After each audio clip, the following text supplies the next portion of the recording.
وہ زندگی گزارنے کے قابل نہیں رہا ہے۔ اس تمام تر صورتحال میں متحدہ پاکستان ڈیموکریٹک موومنٹ نے تحریک کو آگے لے جانے اور ملک کے مختلف حصوں میں جلسہ عام منعقد کرنے کے سابقہ شیڈول پر بھی بات کی اور آئندہ کے لیے شیڈول طے کرنے کے طریقہ کار پر بھی بات کی ہے۔ پی ڈی ایم کے نزدیک اس کا اصل ہدف پاکستان میں حقیقی آئینی اور جمہوری نظام کی بحالی ہے۔ اس حوالے سے ایک میثاق طے کرنے پر اتفاق ہوا ہے۔ 13 نومبر کو اسٹیئرنگ کمیٹی کا اجلاس ہوگا، جس میں تمام پارٹیاں ایک متفقہ میثاق کے لیے اپنی اپنی تجاویز لائیں گی اور تمام پارٹیوں کی تجاویز کے اشتراک کے ساتھ ایک متفقہ میثاق طے کر لیا جائے گا۔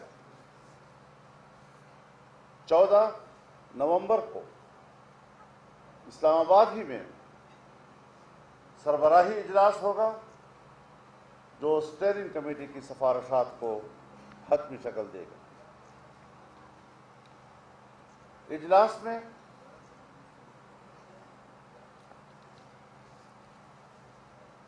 انیس اکتوبر کو کراچی میں مقامی ہوٹل کے اندر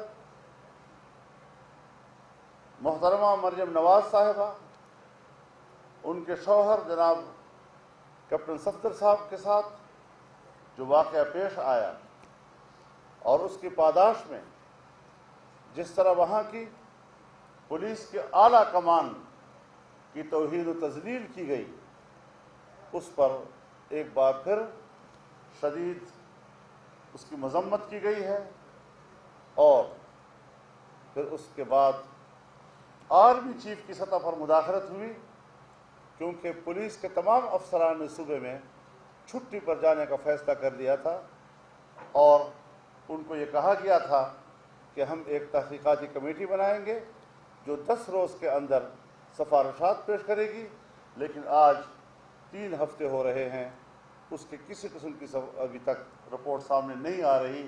کیوں نہیں آ رہی اور اس حوالے سے کس بنیاد پر تاخیر کی جا رہی ہے؟ تو اس حوالے سے بھی تشویش کا اظہار کیا گیا اور پولیس کے ساتھ روا رکھے گئے ناروا سلوک کی شدید الفاظ میں مذمت کی گئی ہے۔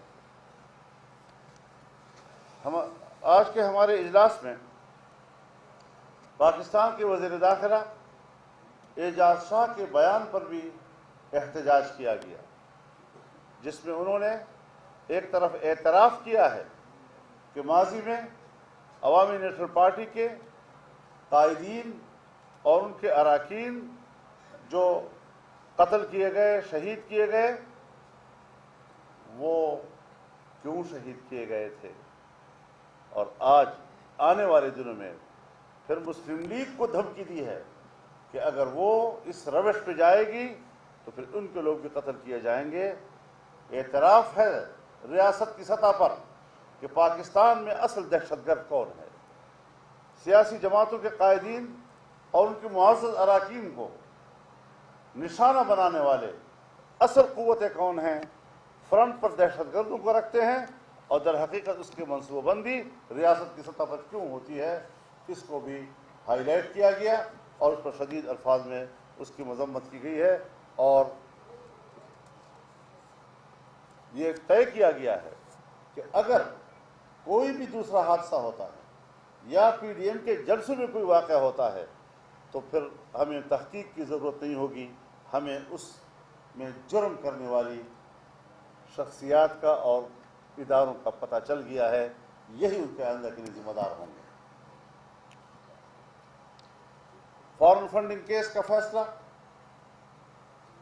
کیوں زیر التوا ہے؟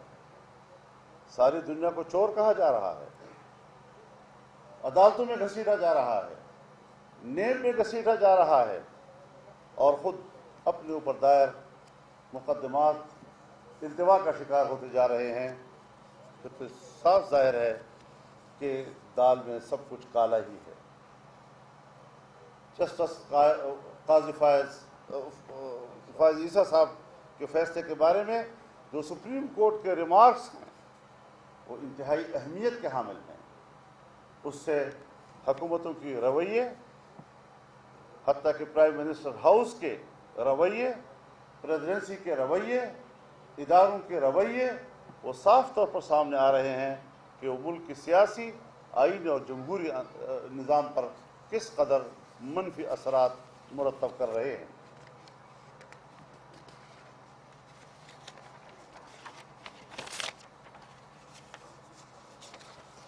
تعجب کی بات یہ ہے کہ اپوزیشن جماعتوں کے قائدین کے خلاف آئے روز مقدمات دائر کیے جا رہے ہیں، لیکن عاصم باجوہ صاحب اور جہانگیر ترین صاحب کے کرپشن کے بارے میں اٹھنے والے سوالات پر خاموشی یہ موجودہ حکومت کی طرف سے کرپشن کو تحفظ دینے کے مترادف ہے۔ اجلاس نے جنگ گروپ کے چیف جناب میر شکیل الرحمان صاحب کی گرفتاری پر انتہائی تشویش اور افسوس کا اظہار کیا ہے۔ اس گرفتاری کو ایک ناجائز اور میڈیا کے خلاف کارروائی قرار دیا ہے، ان کی زبان بندی اور گلا گھونٹنے کے مترادف قرار دیا گیا ہے اور ان کی رہائی کا مطالبہ کیا ہے۔ یہ آج کی اجلاسی کارروائی تھی جو آپ کے سامنے رکھی گئی۔ مولانا صاحب دو ٹوک بتا دیں کہ جو بات تھی کہ جرنیلوں کا نام لیا جائے یا نہ لیا جائے، اس پہ پی ڈی ایم نے کیا طے کیا ہے کہ آئندہ کے لیے یا جرنیلوں کا نام لیا جائے گا یا اسٹیبلشمنٹ کا ورڈ یوز؟ یہ کوئی مسئلہ نہیں ہے، آپ میڈیا نے اس کو مسئلہ بنا دیا ہے۔ سب جانتے ہیں کہ جب اسٹیبلشمنٹ کا نام لیا جاتا ہے تو کون مراد ہوتے ہیں، تو کسی نے صراحت سے کہہ دیا، کسی نے صراحت سے نہیں کیا، یہ کوئی مسئلہ نہیں ہے ہمارے نزدیک۔ Thank you. میڈیا کی سطح پر آپ لوگوں کی مرضی، آپ جو بات دنیا میں چھیڑ سکتے، ہاں لے لیں آپ لے لیں۔ جی آپ بتائیں۔ سب دوست بیٹھے ہوئے میں کرتا ہوں آگے آپ دیکھیں، یہ کوئی مسئلہ نہیں ہے، کیوں مسئلے کون سے بنا رہے ہو؟ ہم اداروں کا احترام کرتے ہیں، لیکن اگر سیاستدانوں میں ایک شخص کا نام لیا جا سکتا ہے، وزیر اعظم کا نام لیا جا سکتا ہے، صدر مملکت کا نام لیا جا سکتا ہے، تو پھر ادارے کے کسی اور فرد کا بھی نام لیا جا سکتا ہے۔ کوئی ایسی جرم کی بات نہیں ہے، لیکن ہم بہرحال اس حوالے سے حقیقت پسندی کی طرف جانا چاہتے ہیں۔ تو بعض لوگ لحاظ رکھتے ہیں، بعض لوگ حقیقت پسندی کا مظاہرہ کرتے ہیں، اصل میں کوئی جھگڑا نہیں ہوا کرتا۔ اس بات پر مزید کوئی سوال نہیں لیا جائے گا۔ آپ بتائیں جی، اب مزید سوال نہیں لیا جائے گا نا، آگے سوال کریں۔ ہم سب نے حل کر دیا۔ مکمل یونٹی ہے۔